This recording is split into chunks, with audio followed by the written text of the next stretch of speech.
इस मूवी को समझने के लिए हमें थोड़ा सा फ्लैशबैक में जाना होगा। जब मूवी के फर्स्ट पार्ट के एंडिंग में अपने थॉर यानी कि टाइलर रेक को गले में गोली लगती है और वो ब्रिज से नीचे पानी में गिर जाता है। उसके बाद एक छोटी बच्ची की नजर टाइलर पर पड़ती है और फिर टाइलर की टीम आके उसे अपने साथ लेके जाती है। देखा जाए तो इतनी इंजरी के बाद टाइलर को मर जाना चाहिए था, बट जॉन विक की तरह उसके अंदर भी सुपर ह्यूमन टफनेस थी जिसकी वजह से वो बच जाता है, लेकिन उसकी हालत काफी खराब हो चुकी थी और वो कुछ महीनों के लिए कोमा में चला जाता है। 9 महीनों के बाद जब टाइलर को होश आता है तो सबसे पहले वो निक को उसका ख्याल रखने के लिए थैंक्स बोलता है। इस पर निक उससे कहती है कि हम किसी अपने को यूं ही मरते हुए नहीं देख सकते थे। आज अगर तुम जिंदा हो तो इसके पीछे कोई ना कोई वजह जरूर होगी, बस तुम्हें उस वजह को ढूंढना है। फिर सीन शिफ्ट होता है कोजोरी जॉर्जिया में, जहां हम इस मूवी के मेन विलेन जोरब रेडियानी को देखते हैं। जोरब का भाई डेविड रेडियानी जॉर्जिया की कचीरी जेल में था और जोरब के अंकल एफ्टैंडल आके उसे बताते हैं कि खबर मिली है तुम्हारे भाई की सजा को 10 साल के लिए और बढ़ा दिया गया है। अब यहाँ पर मैं आपको जोरब और डेविड की हिस्ट्री के बारे में बताता हूँ। प्रेजेंट टाइम में दोनों भाइयों ने अपना बहुत बड़ा एम्पायर यानी साम्राज्य खड़ा कर लिया था। ये खुद को नगाजी कहते थे, जिसका मतलब था चरवाहा, और इनके पास खुद की बहुत बड़ी आर्मी भी थी। बचपन से ये दोनों जंग के माहौल में बड़े हुए और इस वजह से इनकी परवरिश भी काफी सख्त हुई थी। जब वो छोटे थे तो जॉर्जिया के सिविल वॉर से बचने के लिए दोनों अर्मेनिया भाग गए, जहां उनकी परवरिश उनके अंकल एफ्टैंडल ने की। दोनों ने शुरुआत ड्रग्स बेचने से की और उसके बाद सुपारी लेके मर्डर्स करना शुरू कर दिया। जब जॉर्जिया वापस लौटे तो वहां के लिए वो हीरो बन चुके थे। अगर इनके गैंग की खास बात की बात करें तो ये लोग अपने गैंग मेंबर्स को बिल्कुल अपनी फैमिली मानते थे और एक दूसरे के लिए जान भी दे सकते थे। इसी वजह से इन्होंने करोड़ों का कारोबार खड़ा कर लिया था। पॉलिटिशियंस वगैरह तो उनकी जेब में रहते थे और देखा जाए तो वो किसी भी राजा से कम नहीं थे। अब स्टोरी पर वापस आते हैं। जोरब गवर्नर को अपने पास बुलाता है और उससे कहता है कि मुझे पता चला है कि मेरे भाई की सजा को जब बढ़ाया जा रहा था तब तुमने कोई भी एक्शन नहीं लिया। इस पर गवर्नर उससे कहता है कि तुम्हारे भाई ने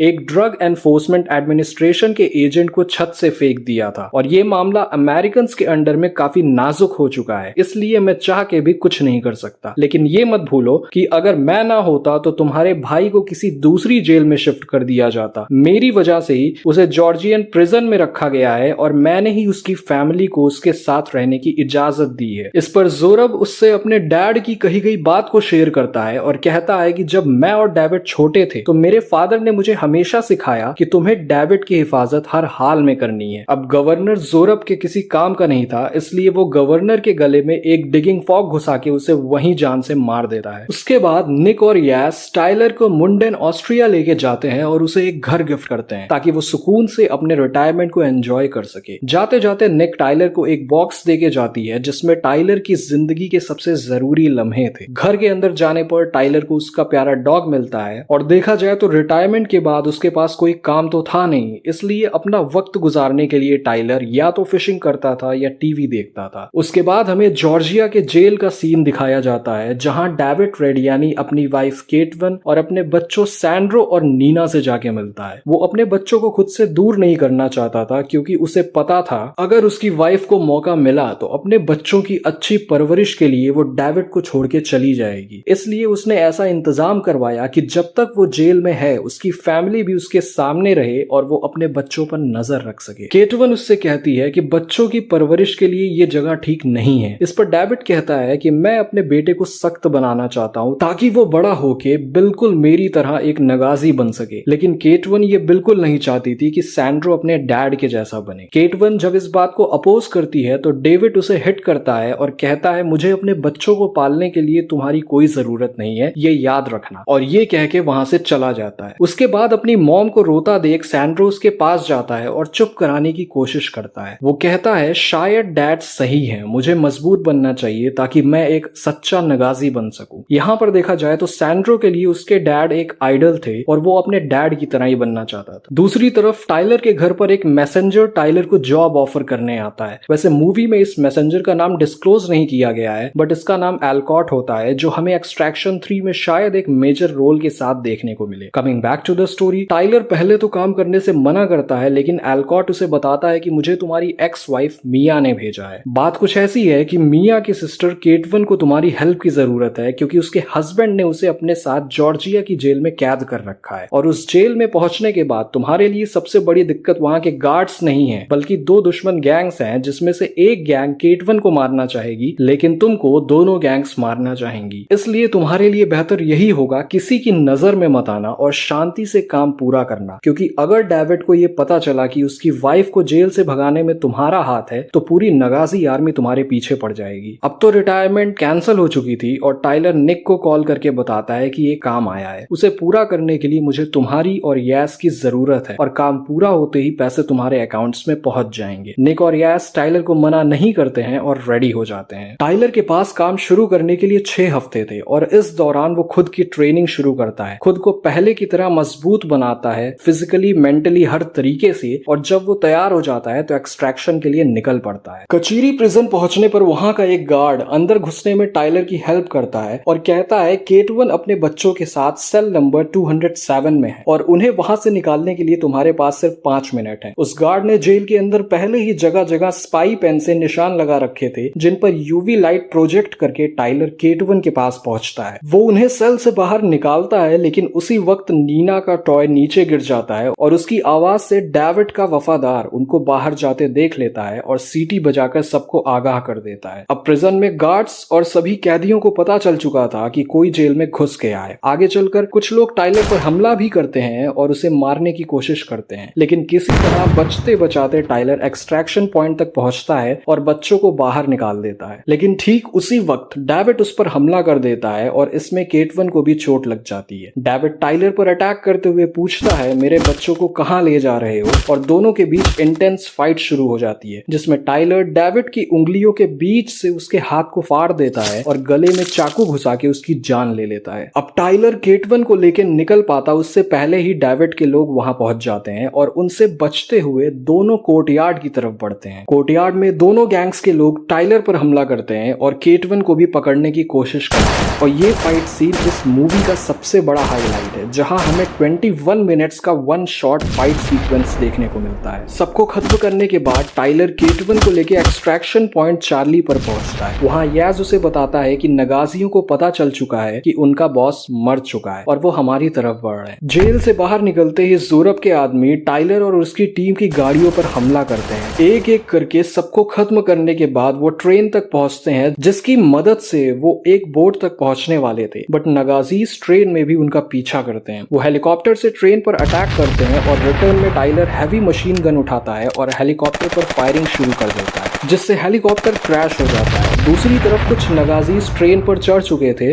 और वो इंजन रूम की तरफ बढ़ते हैं ताकि ट्रेन को रोक सके। इंजन रूम में निक उनसे फाइट करती है और सबको खत्म कर देती है, लेकिन इस फाइट में निक घायल हो गई थी और जब टाइलर निक से रेडियो पर कांटेक्ट करता है और निक का कोई जवाब नहीं मिलता है तो वो इंजन रूम की तरफ बढ़ता है। ठीक उसी वक्त दूसरा चॉपर इंजन रूम पर फायरिंग शुरू कर देता है और ट्रेन के ब्रेक्स फेल हो जाते हैं। टाइलर इंजन के ऊपर चढ़ के उस हेलीकॉप्टर पर फायरिंग शुरू करता है और जैसे ही चॉपर ब्लास्ट होता है टाइलर को दिखता है कि ट्रेन की लाइंस आगे खत्म होने वाली हैं। वो फौरन केटवन और उसकी फैमिली को सिक्योर करता है और जैसे ही लाइंस खत्म होती हैं ट्रेन पलट जाती है। लकीली किसी की जान तो नहीं जाती, लेकिन नीना का हाथ फ्रैक्चर हो जाता है। वहां से निकलने के बाद सैंड्रो अपनी मॉम से अपने डैड के बारे में पूछता है। तब टाइलर उसे बताता है कि वो तुम्हारी माँ को जान से मारने वाला था, इसलिए मुझे उसे मारना पड़ा। सैंड्रो ये सुन के काफी गुस्सा हो जाता है, बट टाइलर सबके साथ बोट में बैठकर वहां से निकल जाता है। दूसरी तरफ ज़ोरब अपनी नगाजी भाई बहनों को इकट्ठा करता है और अपने भाई की मौत का बदला लेने का प्लान बनाता है। जहां सबको ये लग रहा था कि डेविड से बदला लेने के लिए उसे मारा गया है, वहीं ज़ोरब को लग रहा था ये बदला नहीं है बल्कि इसके पीछे कोई और वजह है। जब वो अपने भाई की लाश को देखता है तो उसे अपने डैड की कही गई बात याद आती है कि जब तक तुम्हारे शरीर में खून का आखिरी कतरा है तब तक तुम्हें अपने भाई की हिफाजत करनी है। उसके बाद सीन शिफ्ट होता है जहां हम देखते हैं टाइलर और बाकी सब लोग वियना के लिए निकलते हैं। प्लेन में टाइलर केटवन से वादा करता है कि कुछ देर में तुम लोग फ्री हो जाओगे और यहीं पर निक को पता चलता है कि केटवन की सिस्टर टाइलर की एक्स वाइफ है। वो अभी तक इस बात से अनजान थी, इसलिए वो टाइलर से नाराज हो जाती है। दूसरी तरफ सैंड्रो को जैसे मौका मिलता है वो ज़ोरब को कॉल करके पूछता है कि क्या मेरे डैड मेरी मॉम को मारने वाले थे। तब ज़ोरब उसे मैनिपुलेट करने की कोशिश करता है और कहता है अपनी मॉम की बात मत सुनो, उसी ने तुम्हारे पापा को मरवाया है और तुम एक नगाजी हो, ये बात हमेशा याद रखना। अब मुझे ये बताओ कि तुम कहाँ जा रहे हो। सैंड्रो उसकी बात का यकीन करके उसे बता देता है कि वो वियना जा रहे हैं। वियना पहुंचने पर नीना के ट्रीटमेंट के लिए एक डॉक्टर आता है। उसके ट्रीटमेंट के बाद निक नीना के लिए खाना लेके जाती है और केटविन से कहती है तुम एक बहुत अच्छी मॉम हो जिसने उस माहौल में भी अपने बच्चों की अच्छी परवरिश की है। दूसरी तरफ सैंड्रो टाइलर से जाके पूछता है कि क्या मेरी मॉम ने तुम्हें मेरे डैड को मारने के लिए बुलाया था। तब टाइलर उसे सच्चाई बताता है कि तुम्हारी मॉम ने मुझे तुम्हारे डैड को मारने के लिए नहीं बल्कि तुम्हें और नीना को उस जेल से निकालने के लिए बुलाया था ताकि वो तुम दोनों की अच्छी परवरिश कर सके। तुम्हारे डैड ने तुम्हें जेल में इसलिए नहीं रखा था कि नगाजी के दुश्मन तुम्हें खत्म कर देंगे बल्कि इसलिए रखा था क्योंकि वो तुम्हें कंट्रोल में रखना चाहते थे। उसके बाद टाइलर अपनी स्टोरी उससे शेयर करता है और उसे बताता है कि जब मेरा बेटा मरने वाला था तब मैं उसके साथ नहीं था क्योंकि मुझे अपने मिशन के लिए अफगानिस्तान जाना था। मरने से पहले शायद मेरे बेटे को यही याद होगा कि कैसे उसके डैड आखिरी वक्त में उसे छोड़कर चले गए, लेकिन तुम्हारी माँ ने ऐसा नहीं किया। वो हर कदम पर तुम दोनों के साथ रही और कई सालों तक तुम्हारे डैड के टॉर्चर सहे सिर्फ इसलिए ताकि तुम ठीक रह सको और इस वक्त तुम्हारी माँ को तुम्हारी बहुत जरूरत है। अब या तो तुम अपने डैड के रास्ते पर चल सकते हो या अपनी मॉम के साथ रह के उनका ख्याल रख सकते हो। फैसला तुम्हारे हाथ में है। इस पॉइंट पर सैंड्रो को रियलाइज हो जाता है कि उसकी माँ उससे बहुत प्यार करती है और फिर वो टाइलर को बता देता है कि ज़ुरब उसे लेने आ रहा है। उसके तुरंत बाद टाइलर की नजर अपनी तरफ आ रहे चॉपर पर पड़ती है और वो वहां से निकलने की तैयारी शुरू कर देता है। ज़ुरब अपने आदमियों को बिल्डिंग के चारों तरफ फैला देता है ताकि टाइलर को कहीं से भी निकलने का मौका ना मिल सके। वहां पहुंचने के बाद ज़ुरब सैंड्रो को मैसेज करता है और बिल्डिंग के पीछे मिलने के लिए कहता है। तभी केटविन उस मैसेज को देख लेती है और कहती है मैं और नीना तुम्हारी फैमिली है ना कि तुम्हारे अंकल। वो हम सबको खत्म कर देगा और तभी चॉपर उन पर फायरिंग शुरू कर देता है। टाइलर समझ जाता है कि उन्हें चारों तरफ से घेरा जा रहा है, इसलिए वो एलिवेटर से होते हुए गैराज की तरफ बढ़ते हैं ताकि आर्मर्ड कार्स में बैठकर वहां से निकल सकें। लेकिन कार में बैठते ही सैंड्रो कार से उतर के अपने अंकल की तरफ जाने लगता है। याज उसे वापस लेने के लिए उसके पीछे जाता है। दूसरी तरफ पुलिस को इस अटैक की खबर मिल चुकी थी और जैसे ही पुलिस वहां पहुंचती है नगाजीज उन पर फायरिंग शुरू कर देते हैं। तब तक सैंड्रो अपने अंकल तक पहुंच तो जाता है लेकिन याज अभी भी उसे ये कह के रोकने की कोशिश करता है कि तुम्हारी मॉम ने तुम्हारी हिफाजत के लिए ये सब किया है। अगर तुम अपने अंकल के पास चले जाओगे तो तुम्हारी मॉम की जान खतरे में पड़ जाएगी, इसलिए ऐसा मत करो, वापस आ जाओ। इस बातचीत के दौरान निक वहां पहुंच जाती है। उसे रोकने के लिए ज़ुरब का आदमी रॉकेट लॉन्चर से निक की कार पर फायर करता है जिसमें निक को चोट लग जाती है। ज़ुरब सैंड्रो को कार में बिठाता है और निक और यास का पीछा करता है। यास टाइलर को कांटेक्ट करके बताता है कि सैंड्रो ज़ुरब के पास है और हम हर तरफ से घिर चुके हैं। टाइलर उनसे कहता है कि तुम लोग बिल्डिंग की छत पर पहुंच के चॉपर को अपने कंट्रोल में लो और मैं नीचे के फ्लोर्स को संभालता हूँ। रूफ टॉप पर पहुंचने के बाद निक और यास चॉपर को अपने कब्जे में लेने की कोशिश करते हैं। तभी टाइलर यास को अपनी हेल्प के लिए 57th फ्लोर पर बुलाता है। निक यास से कहती है तुम जाके फैमिली को सिक्योर करो और उन्हें लेकर आओ, तब तक मैं इन्हें संभालती हूँ। और फिर यास 57th फ्लोर की तरफ बढ़ता है लेकिन रास्ते में उसका सामना दो नगाजीज से होता है जिनसे लड़ते वक्त यास को काफी गोलियां लग जाती हैं। दूसरी तरफ लड़ते वक्त चोट लगने की वजह से निक ग्लास रूफ टॉप पर गिरती है और बेहोश हो जाती है। वो फिसलते हुए बिल्डिंग से नीचे गिरने ही वाली थी तभी टाइलर ग्लास पर फायर करके उसे गिरने से बचा लेता है। उस वक्त ज़ुरब वहां आ जाता है और टाइलर के हाथ में शूट करके कहता है तुम्हें इस लड़की की बहुत फिक्र है ना, अब मैं इसे तुम्हारे सामने मारूंगा ताकि तुम्हें पता चले किसी अपने को खो के कैसा लगता है। लेकिन तब तक निक को होश आ जाता है और वो ग्लास पर शूट कर देती है जिससे ज़ुरब भी लटकने लगता है। टाइलर निक को बचा लेता है और फैमिली के पास जाने को बोलता है। अब देखा जाए तो यहाँ पर निक के पास अच्छा खासा चांस था ज़ुरब को शूट करने का, लेकिन वो ऐसा नहीं करती है और फैमिली के पास चली जाती है। निक और यास दोनों फैमिली को लेकर चॉपर की तरफ बढ़ते हैं। इधर टाइलर और ज़ुरब के बीच में फाइट के दौरान ग्लास कमजोर पड़ जाता है और ज़ुरब ग्लास रूफ टॉप को तोड़ के नीचे के फ्लोर पर गिर जाता है। अब टाइलर को इतना वक्त मिल जाता है कि वो चॉपर तक पहुंच सके, लेकिन चॉपर में बैठने से पहले ही ज़ुरब यास को शूट कर देगा। किसी तरह से टाइलर यास को लेके चॉपर में बैठ तो जाता है और वो सब वहां से बच के निकल भी जाते हैं, लेकिन बहुत ज्यादा खून बहने की वजह से यास की मौत हो जाती है। दूसरी तरफ एयरफील्ड पर एफ्टैंडल ज़ुरब को समझाने की कोशिश करता है कि आज हमने 10 बेहतरीन नगाजी सोल्जर्स को खो दिया है, अब बस करो, क्योंकि अगर तुम भी अपने भाई की तरह जेल में पहुंच जाओगे तो सैंड्रो के लिए एग्जाम्पल कैसे बनो। इस पर ज़ुरब उससे कहता है कि अगर मैं भाग गया तो सैंड्रो के लिए वैसे भी एग्जाम्पल नहीं बन पाऊंगा। वो एफ्टैंडल से कहता है कि मेरे मेरे डैड तुमको उस कीड़े से कंपेयर करते थे जो कान के पास आके लोगों को इरिटेट करता है। ये सुनकर एफ्टैंडिल उससे पूछता है, और अब तुम्हारे डैड कहाँ है, तुम्हारा भाई कहाँ है? ये सुनते ही ज़ोरब बहुत गुस्सा हो जाता है और एफ्टैंडिल को शूट कर देता है। दूसरी तरफ टाइलर सबको लेके ऑस्ट्रिया के उसी घर में जाता है जो निक ने उसे गिफ्ट किया था, और वहीं पर उसकी मुलाकात अपनी एक्स वाइफ मिया से होती है। दोनों के बीच में कॉन्वर्सेशन होती है और मिया उससे पूछती है कि तुम अपने बेटे के पास रुके क्यों नहीं, क्यों चले गए थे तुम? तब टाइलर इमोशनल होके अपने गिल्ट को एक्सप्रेस करता है और बताता है कि मैं उसे ठीक नहीं कर पाता, इसलिए मैं वहां से चला गया। उसके बाद टाइलर को ज़ोरब का कॉल आता है और वो उससे कहता है जब तक तू जिंदा है मैं वापस नहीं जा सकता। टाइलर कहता है तो बता तू कहाँ है, ये किस्सा खत्म करते हैं। और फिर ज़ोरब टाइलर को सेंट जॉर्ज चर्च के पास एयरफील्ड पर बुलाता है। टाइलर सारी तैयारी करता है और एयरफील्ड के लिए निकल पड़ता है। वहां पहुंचते ही सबसे पहले वो ज़ोरब के आदमी सर्गो को मारता है, उसके बाद प्लेन को उड़ा देता है और सारी कार्स को भी उड़ा देता है ताकि ज़ोरब भाग ना सके। ज़ोरब सैंड्रो को लेके वहां से भागता है और उनका पीछा करने में टाइलर की फाइट कॉन्स्टेंटीन से होती है, और उसे मारने के बाद टाइलर को पता चलता है कि उसे भी गोली लग चुकी है, जिसकी वजह से उसका काफी खून बहने लगता है। ज़ोरब सैंड्रो को लेके सेंट जॉर्ज चर्च में जाता है और उसकी बॉडी पर बॉम्ब लगा के टाइलर का इंतजार करता है। वहां पहुंचने के बाद टाइलर उससे कहता है कि ये हमारे बीच का मामला है, सैंड्रो सिर्फ एक बच्चा है, उसे जाने दो। लेकिन ज़ोरब एक बार फिर से सैंड्रो को मैनिपुलेट करने की कोशिश करता है, ये कह के कि इसने तुम्हारे फादर को मारा है, उसकी गन उठाओ और उसे शूट कर दो। बट सैंड्रो ऐसा नहीं कर पाता। तभी निक वहां पर आ जाती है। अब ज़ोरब सैंड्रो को अपनी गन के निशाने पर रख के निक से कहता है मुझे पता है तुम अपने भाई की मौत का बदला लेना चाहती हो, लेकिन अगर तुमने मुझे मारा तो मेरे साथ सैंड्रो भी मरेगा। ये सुनकर निक शांति से अपनी गन को नीचे रख ही रही होती है, तभी सैंड्रो ज़ोरब के हाथों से खुद को छुड़ा लेता है और टाइलर ज़ोरब को पकड़ पाता उससे पहले ही ज़ोरब निक को शूट करके काफी घायल कर देता है। अब टाइलर और ज़ोरब के बीच में डेडली फाइट होती है, जिसमें ज़ोरब टाइलर पर हैकसॉ यानी लकड़ी काटने वाली आरी से हमला करता है, फिर उस पर भारी मेटल की चीज से वार करता है। इसी बीच सैंड्रो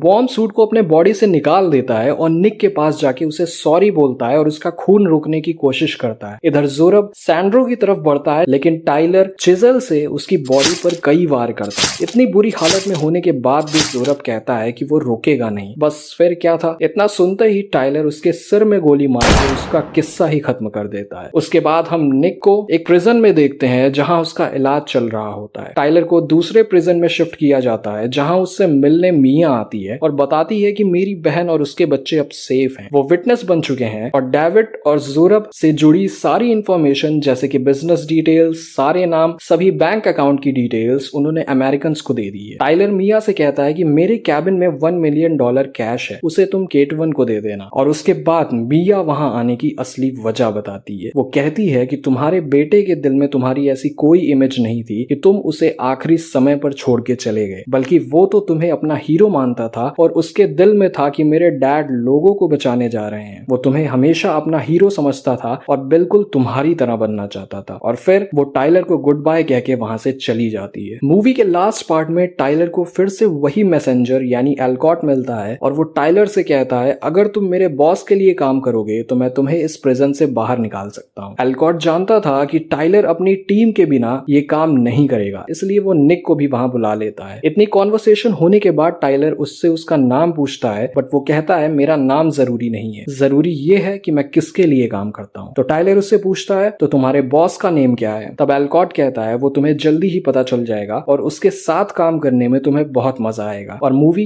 यहीं पर खत्म हो जाती है। वेल, इसमें कोई डाउट नहीं है कि एक्सट्रैक्शन 3 हमें जल्द ही देखने को मिलेगी। तब तक के लिए अगर वीडियो पसंद आई हो तो वीडियो को लाइक करें, चैनल को सब्सक्राइब करें और बेल आइकन को दबाएं ताकि लेटेस्ट अपडेट्स आपको मिलती रहें।